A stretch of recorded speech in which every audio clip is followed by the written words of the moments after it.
Very good morning dear students. बच्चों, आज मैं आपको कक्षा चौथी का पाठ 8 आचार्य चाणक्य का अभ्यास कार्य और प्रश्नोत्तर करवाऊंगी। चलिए अब हम अभ्यास कार्य सबसे पहले करते हैं। विकल्पी प्रश्न सही उत्तर पर टिक का निशान लगाइए। आचार्य चाणक्य के पिता का नाम क्या था? घनानंद, आचार्य जनक, चंद्रगुप्त, आचार्य कानाद। सही आंसर है आचार्य जनक। ख है आचार्य जनक कहाँ रहते थे? पाटलिपुत्र में, तक्षशिला में, उज्जैनी में, शांति निकेतन में। सही आंसर है पाटलिपुत्र में। घ है विष्णुगुप्त ने कहाँ से शिक्षा प्राप्त की? शांति निकेतन से, नालंदा विश्वविद्यालय से, तक्षशिला विश्वविद्यालय से या सोमपुरा विश्वविद्यालय से। सही आंसर है तक्षशिला विश्वविद्यालय से। आगे है पेज नंबर 68 पर व्याकरण संबोध उचित शब्द चुनकर वाक्य पूरे कीजिए। आपने को लगाना है या की लगाना है, का, के, कौन सा सही शब्द आएगा इसमें ये देखना है। ठीक है, साइड पे बॉक्स बना है, ठीक है, उसमें से आपने चूज करने हैं कि क्या आएगा। क है एक स्त्री कुटिया डैश अंदर बाहर आ जा रही थी, कुटिया के अंदर। ख है जी अन्य नवजात शिशुओं डैश भांति रोया भी नहीं, शिशुओं की भांति रोया भी नहीं। घ तुम्हारा पुत्र विशाल साम्राज्य डैश स्वामी बनेगा, साम्राज्य का स्वामी बनेगा। ऐसे बालक डैश तक्षशिला विश्वविद्यालय जाना चाहिए, ऐसे बालक को तक्षशिला विश्वविद्यालय जाना चाहिए। मैं इस भूमि डैश इस अयोग्य एवं आतताई राजा से मुक्त कराऊंगा। इस भूमि को आएगा इसमें। आगे नेक्स्ट है शब्दों को जोड़कर नया शब्द बनाइए। हमने शब्दों को जोड़ना है, नया शब्द बनाना है। प्रसन्न प्लस चित्त, प्रसन्नचित्त।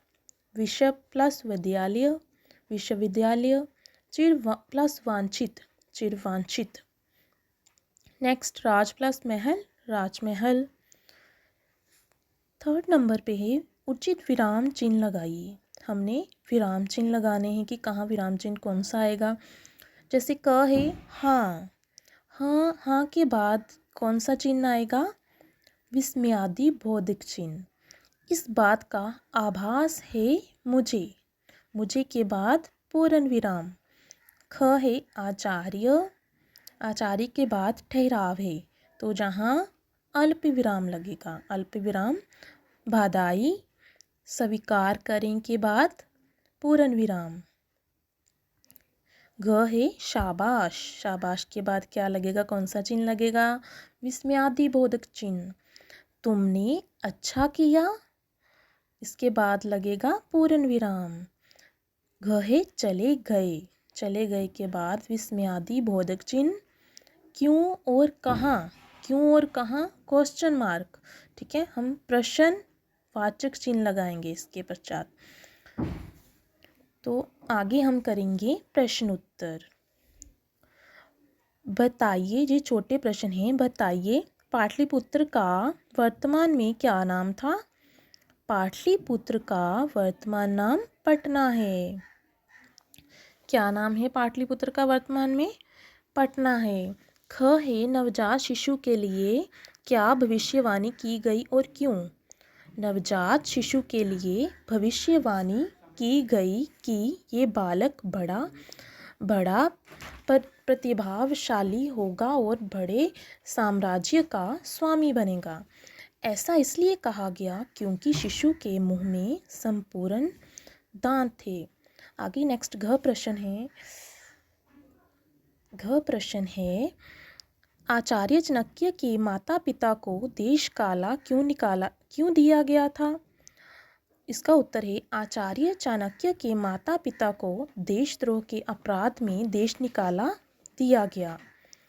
आगे घ प्रश्न है विष्णुगुप्त ने तक्षशिला में किन किन विषयों की शिक्षा प्राप्त की? उत्तर है इसका विष्णुगुप्त ने तक्षशिला में राजनीति शास्त्र, दर्शन शास्त्र, रसायन शास्त्र, ज्योतिष आदि की शिक्षा प्राप्त की। आगे नेक्स्ट बड़े प्रश्न है, कुछ वाक्यों में उत्तर लिखिए। आचार्य जनक का नवजात पुत्र अन्य शिशुओं से अलग क्यों था?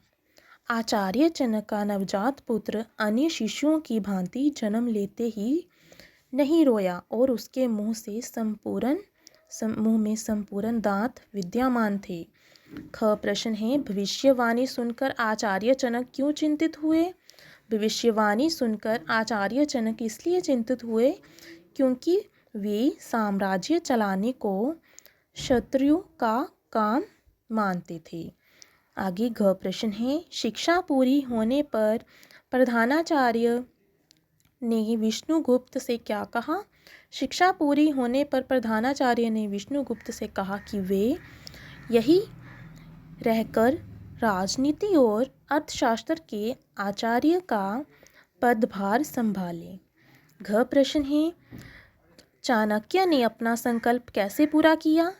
चंद्रगुप्त की सहायता से राजा धनानंद का अंत करके चाणक्य ने अपना संकल्प पूरा किया। Thank you. Please like and subscribe my channel.